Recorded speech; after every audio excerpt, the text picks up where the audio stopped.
शरणागति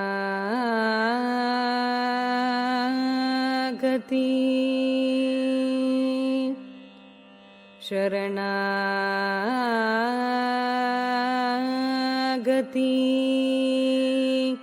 शरणागति.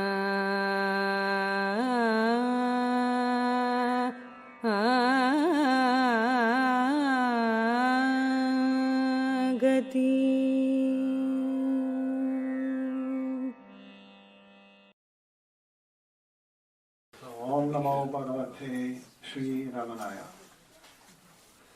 So everything has an origin and everything has an end. But when I asked Bhagavan what the most important verse in the Bhagavad Gita said, he said they're all important. But they kept pushing him, and he said, okay, chapter 10, verse 20, Aham Atma Gura Kesha Sarva Bhuta Shayastitaha Aham Adishtya Madhyam Cha Utanam Anta Evacha. So I am the beginning, O Gura Kesha. I am the self of all. I am the beginning, I am the middle, I am the end of all. So, the beginning, the middle, and the end, that's the Supreme Self. That's the origin of everything. And that's what was prayed to by Vishnu and Brahma. Okay. We got our Lord of Mercy and Grace, Arunachala, and the beginning of the creation of this world. So it's where it all begins and where it all resolves. I thought there was a very interesting conversation.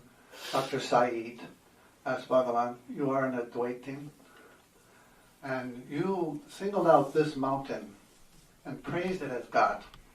How can you do that? You are an Advaitin, everything is one. And Bhagavan had a beautiful answer. He should have been an attorney like his father. He said, the hymns and praise, the object of praise, and the one who praised is all the self. And that's Arunachala. And that's Bhagavan also. So, this is my little thesis, and to begin with, which you all know, I'm just going over it. You see that Arunachala is Jnana-Agni, the fire of knowledge, in the form of a hill. It is Lord Shiva himself. Bhagavan has said that just as we individuals identify ourselves with our bodies, the Supreme Self identifies itself with this Arunachala mountain. And down through the ages, those rich in jnana tapas were drawn to this hill for the fulfillment of the ultimate aim of self-realization. And in order to enlighten the world to its spiritual power and teachings, Arunachala Shiva, in his mercy, absorbed the individuality of a 16-year-old boy in Madurai and guided him to his slopes on September 1st, 1896. And there is the closest thing we have to the 16-year-old boy. Previously, Arunachala was just a regional place of pilgrimage. The Kartikeya Deepam was just a regional celebration of the history of the mountain. But now, at this period of time when globalization is predominant and everyone knows everything about everywhere, the perfect time for Bhagavan to come and transmit, not only the teachings but the power of the mountain to all of us.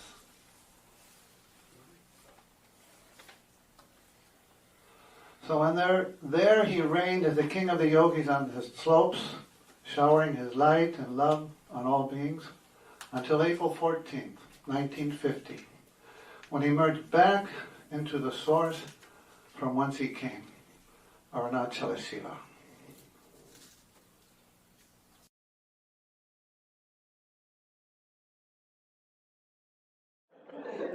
So it'd probably be better if we just sit and meditate. We'll gain more from that meditation than me sitting here speaking. And there's nothing special I know that you already don't know or have not heard. And they asked Bhagavan, what are the restrictions or the rules for a sadhaka? You can read it in the book Spiritual Instruction. And Bhagavan gave very few rules or restrictions. He said, one, moderation in food, 2, moderation in sleep, and 3, which is my point I'm trying to bring out now, moderation in speech. So that's difficult for me to do, and I prefer to do that. And because in Arunachala ashram, where I live, and a few others live, the resident devotees consider themselves to be the servants of the Master's children. And everyone here is the Master's children. I lived in a friend's house who was well-to-do in Delhi cantonment. He had a big house and maybe 6 servants in the 1980s. I was working on a project. He was helping me. And when I was there, I observed the servants there, how they just served the Master, their guests, their children, and kept a distance. And their only purpose was to make those people comfortable and not be in the way or even be seen. So I took that as a lesson that is what a real devotee living in Bhagavad ashram and anywhere can really follow to get fulfillment and happiness in life. When I was young, I used to have in my room a saying on the wall that I took from the Imitation of Christ. You may have heard of that book. It was a book, one of 2 books that Swami Vivekananda had with him when he traveled around India after Ramakrishna Paramahansa passed away. And the Bhagavad Gita, and the other book was The Imitation of Christ. And I kept it on my wall because I found one little statement in there that helped me a lot. It said, "Study, my son, to do the will of another rather than your own. Seek always the lowest place and be subject to everyone. And study and pray always that the will of God may be totally fulfilled in you." By the will of God being fulfilled in you, that means that you surrender completely to God. And only God alone exists. So now I do that, I try to my ability and best to do that in the ashram. And everyone can do that, have that same attitude as a servant, even in the family life or the workplace, and get fulfillment and satisfaction and feel at ease and free, because you're not responsible, you're just serving the Master. Who is the Master in the case of a family person? I don't want to say that for Sanyukya, but there he is. Not only him, your children. And who's the Master for that person there? There she is. I mean, these are who we serve everyone as if they are God or they're God's children. And in that way, our ego will slowly wears down. As it wears down, we have more and more peace, more and more freedom. We feel more and more happiness. By serving everyone, making them happy, now they say, well, how can I be humble and still progress in my ambition to rise in my profession to the highest of my potential? How can I do that? So what is the purpose of life? Is it to rise to the highest position in your profession, in your company, and whatever you want to? No, that's not the real meaning and purpose of life. The real meaning, purpose in life is to know who you are, to know what you are, to experience the true nature of yourself. That only can give you the highest fulfillment or the perfect fulfillment. Otherwise, we'll be struggling here and struggling there, trying to get better grades, or the grades are very important for these children, of course. But we should know that that's not the real meaning and purpose of life. That's our occupation, and we should do it to the best of our ability. And one pointedness, but we should do it with detachment. We all have a destiny. We all have prarabdha karma. And what's going to happen is going to happen. When we come out of the womb, the book of our life comes with us. It's already written. This is what Bhagavan says. So Devaraj Madalya said, okay, I'm picking up this fan, I'm putting it down here. Now I understand that the main aspects of my life, my birth, my getting married, my death are all predestined. But what about me picking up this fan, moving it and putting it here? Is that predestined? Bhagavan said, certainly that's predestined. Everything outwardly happening in your life is predestined. So naturally, the lawyer that Devaraj Madhya was countered and said, well, if that's the case, what freedom do we have? We have no freedom if everything's predestined. Bhagavan said, you have one freedom. That freedom is to turn within and detach yourself from it and realize your true nature. That's the freedom you have. What's going to happen outwardly with your body, with the actions, with your profession, with all your life aspects, that's all predestined. It's hard to understand. A person who is in the state or abiding in the source or abiding in the self sees it happening. He knows that that's how it happens. But we project our little selves, our egos, and say, no, that's not going to, I don't see how this works. I have to fight hard. I have to have ambition, desire. Where ultimately realize that the desireless state is the happiest state. To desire nothing is to be without thought, is to be free without thought. So we all do Kunja Swami, we do other old devotees of Bhagavan. There's Ramaswami Pillai, there's N.N. Rajan, there's Professor T.N. Krishnamurti, there's Swami Vishwanathan. I met all these old devotees when I used to go there in the 70s and the 80s. And you can say Kanakamal was one of the last ones who died, and also 2010 on Bhagavan's Jayanti Day, standing in front of Bhagavan's Samadhi. So she was one of the last ones who had moved there, lived with Bhagavan for the purpose of fulfilling their life and experiencing the fulfillment of the teachings of Bhagavan. So, but Kunja Swami, all these devotees I had met, if you went to ask them any questions, they would say, you're asking me the question. And I said, yes. And they said, why are you asking me? Because Bhagavan is here now. You just go to the Samadhi hall. Even in the olden days, when Bhagavan was sitting there, we didn't have to orally ask questions, although many were asked. But many of the sincere devotees, they just sat there in their mind.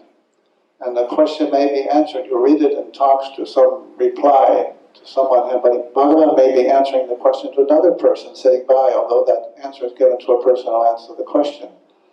It happened like that, and most people, they would sit and Bhagavan would answer their question, either by dissolving that question into nothing and giving them the peace of the fruit of the answer of that question, or he would answer that question in some way, indirectly.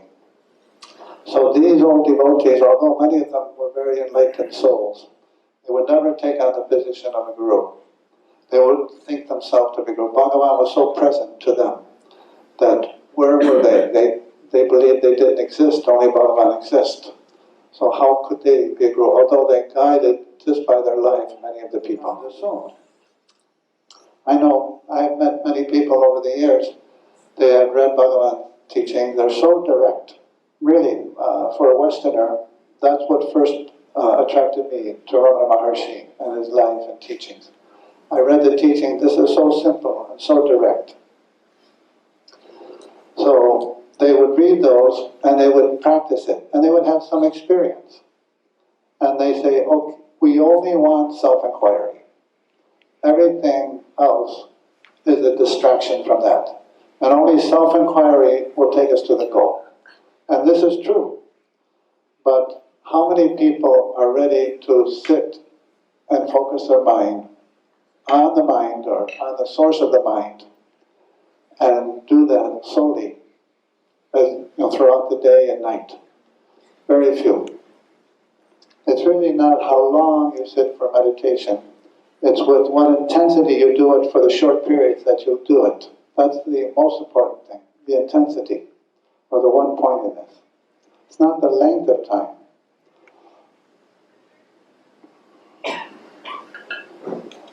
So, Kunja Swami used to tell me he used to sleep in the old hall with Bhagavan, but Bhagavan was always sitting up and reclining on the sofa. So, they didn't feel like lying down and going to sleep until Bhagavan had slept. But how to tell if Bhagavan had slept? He was just sitting there. So they felt uncomfortable, so they would meditate, and now and then open their eyes and have a look. But Kunja Swami said, so when they saw his head go back a little bit, boom, they lie down. But they had to wait till that. So, but in those days, early days, anybody used to come into the old hall and sleep right there on the floor with Bhagavan. That's the uniqueness of Ramana Maharshi, his openness.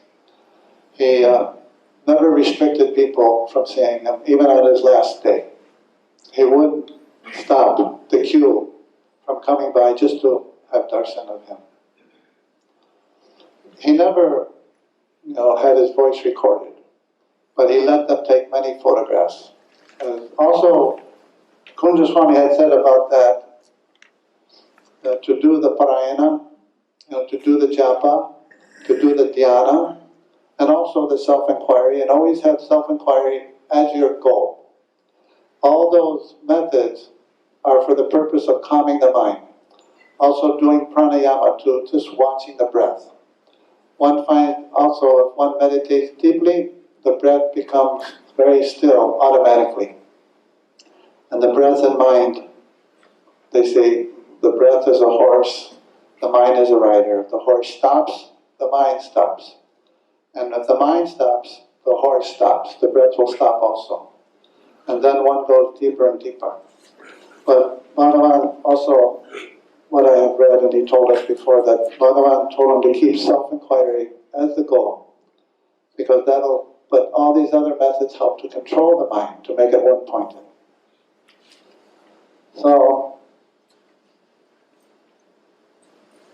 I got all my pages mixed up here. But I wanted to say something about the Bhagavan's Jayanti.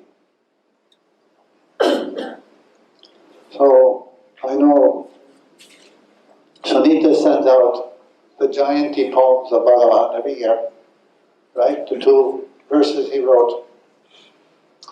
And on the first Jayanti program in 1912, it was the Vasudev Shastri was the one who instigated it and insisted that they cook food and eat it in the ashram. So this is in Virupaksha. They had no utensils, or they had no food, so they had to go beg the food and get some utensils from somebody and cook it. And Bhagavan was very insistent that no, that should not be done. We're not cooking food in the ashram. We go out to beg our food. But then the Vasudev Shastri said, he said, what is it to you? It's for us. So why should you object? And they celebrated the birthday, the first year. Recalling its occasion, Bhagavan said, while I was in Virupaksha cave on my birthday, 1912, those around me insisted on cooking food and eating it there as a celebration of the occasion. I tried to dissuade them, but they rebelled, saying, what harm does it do to Bhagavan if we sit here and eat food? Therefore, I left it at that. They immediately purchased some vessels and created the birthday that year for the first time. But what began as a small function has resulted in all this paraphernalia and pomp. Now, if you've seen recently the Jayanti program going on now at Ramanashram, I'm sure they're quite mild compared to the ones in the 1920s, 30s, and 40s. Everything must take its own course and will not stop at our request. I argued with them at great length, but they did not listen. When the cooking and eating were over, Ishwara Swami, who was with me at those days, said, Swami, today being your birthday, please compose 2 verses, and I too will compose 2. So that was something Ishwara Swami used to do often with Bhagavan. He said, you compose and I compose. So Bhagavan got his chance to let him have it. So in the first verse he said, you who intend to celebrate the birthday First, ascertain as to from where you were born. The day that we attain a place in that everlasting life which is beyond the birth and death is our real birthday. And two, at least on the birthday, we ought to lament that we got this body and fell into this world.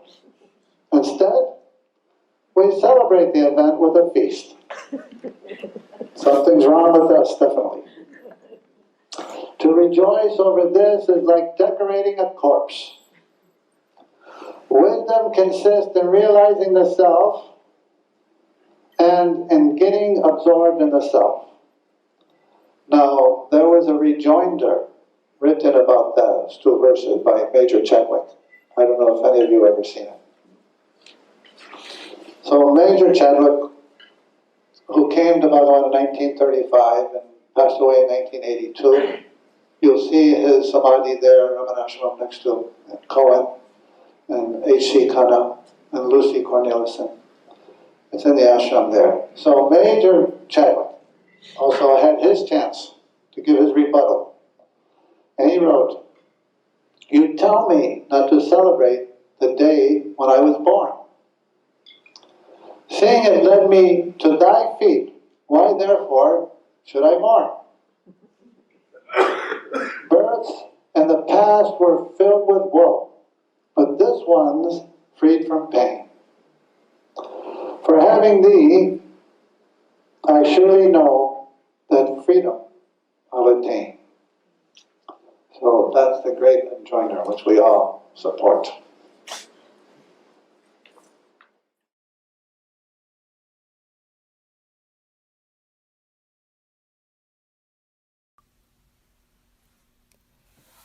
My name is Darlene DeLisi Karamanos, and I have known Dennis for 46 years.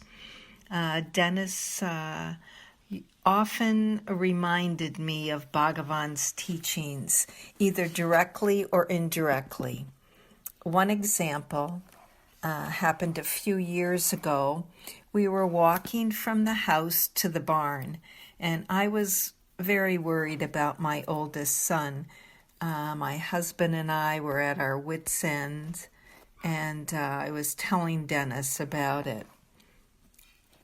I told Dennis that I presented both of my children to Arunachalam, even though I felt that they were both gifts from Arunachalam.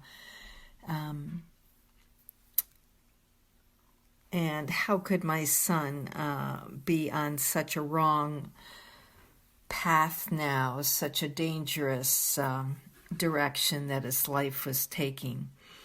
Anyway, I tried to lay a guilt trip on Dennis, saying that he was his godfather, and can't you do something, talk to him?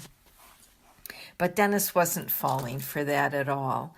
He just shrugged his shoulders and said, give him back to Arunachalam. We both ended up laughing and kept walking, and I was reminded of Bhagavan's verse in the Marital Garlands, which says, "My maintenance is thy burden, O Arunachalam."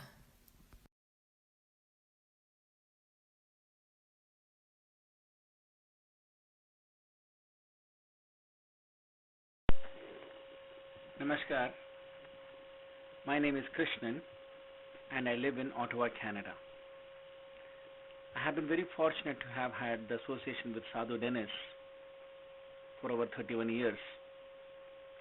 I strongly feel it was Bhagwan's grace that brought me from India all the way to Dalhousie University, Halifax in 1988. Within a week of arriving in Halifax, the divine force took me to Nova Scotia ashram to attend the Day of Advent. Dennis gave me a copy of the typewritten English transliteration of Aksharamanamala, which was like a treasure for me. From that time onwards, Dennis has been my friend, philosopher, and guide. Every time I was on a crossroad to make a difficult decision, I wrote to Dennis and the right answer came to me in some form. I feel his presence all the time. Where can he go?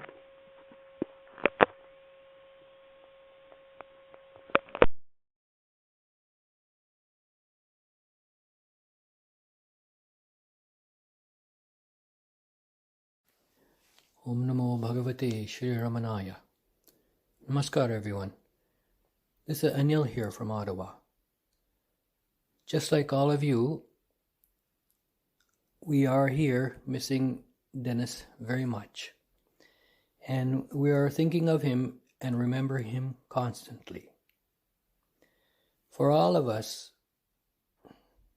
to have such a guide, such a mentor, and such a friend is something that we should treasure. How fortunate we are that we could meet someone like Dennis, who has guided us to the feet of Sri Ramana and Arunachala. It's amazing, isn't it? How many times I've thought that wherever we go in the world, we could never meet someone so sincere and dedicated as Dennis. And I've found this to be true. Wherever we go, he is a shining ideal for all of us, isn't it? So, how fortunate we are sitting here in North America that we get to see Bhagavan's devotee in front of us and guiding us and giving us all such friendship and affection. So, many years ago, when I was going to school in Halifax, Nova Scotia, near the ashram, we used to sit in the front window of the ashram with Dennis, and we used to look outside in the field near the ashram, and there used to be this gopher that used to be coming and going back and forth. And Dennis, as you know, has great affection for all animals and a great friendship with wildlife. So he was explaining to me at that time how the gopher comes and goes to his burrow there. And he wrote to me a letter at that time. I'll just read you one paragraph here. It says, "There is a groundhog," this is Dennis writing, "there is a groundhog living right next to the house here. He sometimes comes to the feeder and munches on the grains that the birds leave behind. I notice that it never travels too far away from its hole, so that in times of fear it can always make a quick dash into his hole for safety. And then, often, I will see him calmly lay by the side of his hole, soaking in the early morning rising sun. He feels secure and at peace near his hole. Well, the reason I am telling you all this is that because I just sat down again after talking to you. You have Siddhi, no doubt. I am just like that groundhog. This place is my hole, which I never want to leave or stray far from. I can bask in the sun of peace here, just like my friend, lying next to his hole early in the morning. I know the ideal is to be so established that no place or no one can shake you out of that inner sanctuary.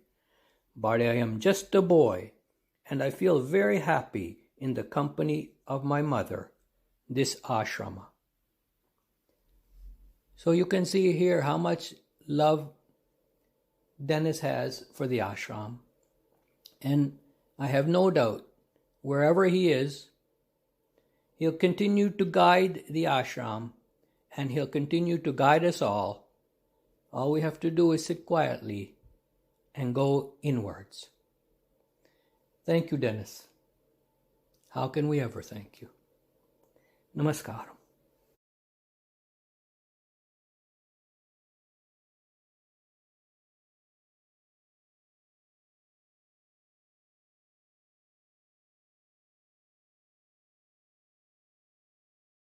Over the last few years, I've been very fortunate to have the company of Dennis for extended periods of time in the New York and Nova Scotia ashrams, as well as during many road trips, with him sharing many memorable anecdotes about Bhagavan and his devotees, childhood memories of his own, pointers for sadhana, and so on, all with a smile on his face. In fact, the last time I was with him was on one such road trip from New York to New Hampshire. We reached there for the night, and the next morning, Dennis was to leave to go further up north to Nova Scotia ashram while I stayed back in New Hampshire. Before leaving, we decided to do the morning program just like in the ashram. So the way the chant was played, and we all settled down with me sitting right next to Dennis in a very small couch. And as the chant started playing, I found myself sliding into an effortless and deep silence that lasted for the entire period of meditation undisturbed. I opened my eyes gently, and it immediately occurred to me that this silence was a direct effect of sitting right next to Dennis for the first time during meditation. More than all the wise words about spirituality that one can say, it is this transmission of silence that is the most precious. And as Dennis was getting into the car soon after to leave us to Nova Scotia, I was just thinking to myself, what a rare being I've been fortunate to know, who's carrying such a silence with him effortlessly that I was able to tap into that morning. After that, now that he has walked away silently and suddenly, as only he could have, I am only filled with even greater respect for his spirit of renunciation and surrender to Bhagavan to be able to walk away from all that is known into the freedom of the unknown.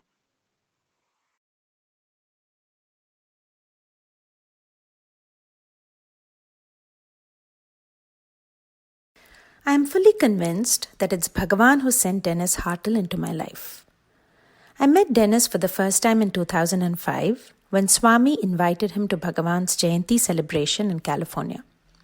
We exchanged a few words, and as we parted, he said, "The only thing that keeps me going is meeting young people like you who aspire sincerely for the higher life." For 15 years since that first meeting, I have benefited so much from Dennis's friendship, guidance, and above all, his silent presence. I was inspired to memorize Aksharamanamale after listening to him chant the 108 verses with such deep devotion. He encouraged me to visit Sri Ramanashramam in Tiruvannamalai and requested me to send him a detailed report of my visit. I did that in August 2005. Over the years, Dennis has been a great guide, gently bringing me back to Bhagavan's path of self-inquiry every time I wandered away. As an example, I once shared with him a method I learnt at a Vedanta class to overcome attachment. The method was to strip an object into its basic elements and thus overcome attraction to the object itself. I thought it was a cool tool to keep the mind in check. Dennis listened to me patiently and then gently but very firmly said, "Bhagavan has taught us to ask, who is it that is getting attracted? That is all. How can it be easier than that? And you, of all people, should know better." I will never forget his voice when he said that. Stern by Dennis's standards, and to this day it serves as a reminder to never swerve from Bhagavan's direct path of self-inquiry. He always said intensity of practice was the main requirement for success.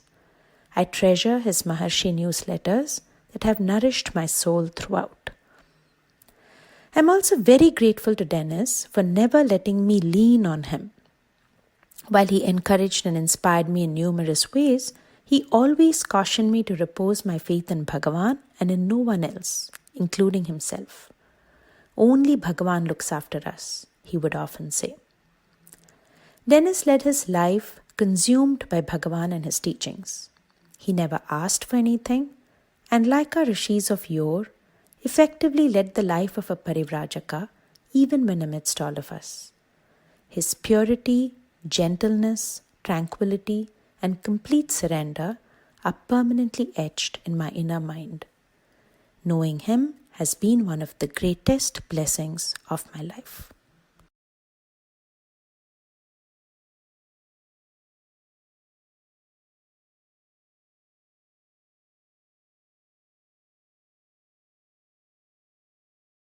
From that time to now, are you aware of how you have changed, you as a devotee? Well, I've changed. Are you aware of it? Because it's very subtle, right? Change. Change is less distraction, less thoughts, less me. You find that me is peeling away, and you realize that you're nothing.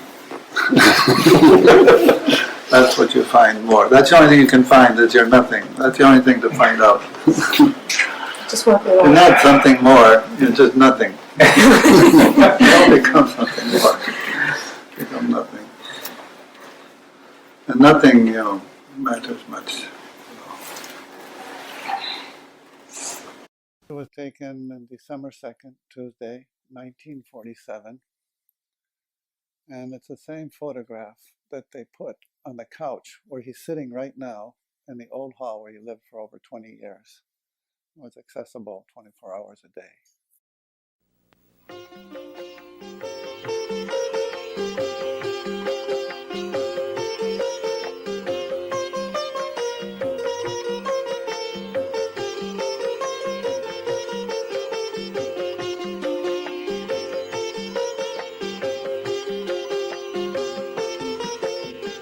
कर्तुराज्ञया प्राप्यते फलं कर्म किं परं कर्म तज्जडं कृतिमहो दधौ पतनकारणं फलमशाश्वतं गतिनिरोधकम् ईश्वरार्पितं नेच्छया कृतं चित्तशोधकं मुक्तिसाधकं कायवाङ्मनः कार्यमुत्तमं पूजनं जपश्चिन्तनं क्रमात्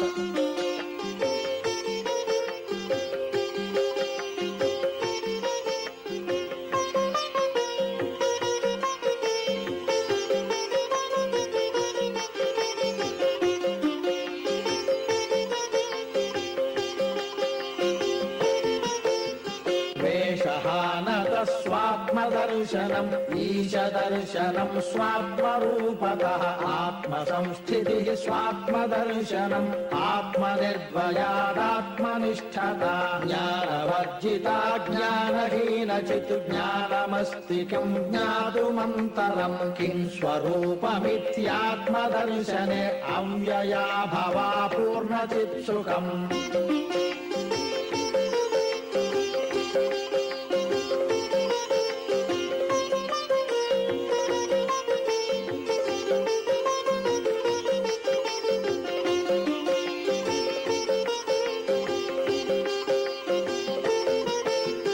बन्धमुक्त्यतीतं परं सुखं विन्दतीह जीवस्तु दैविकः अहमपेतकं निजविभानकं महदिदं तपोरमणवागियम्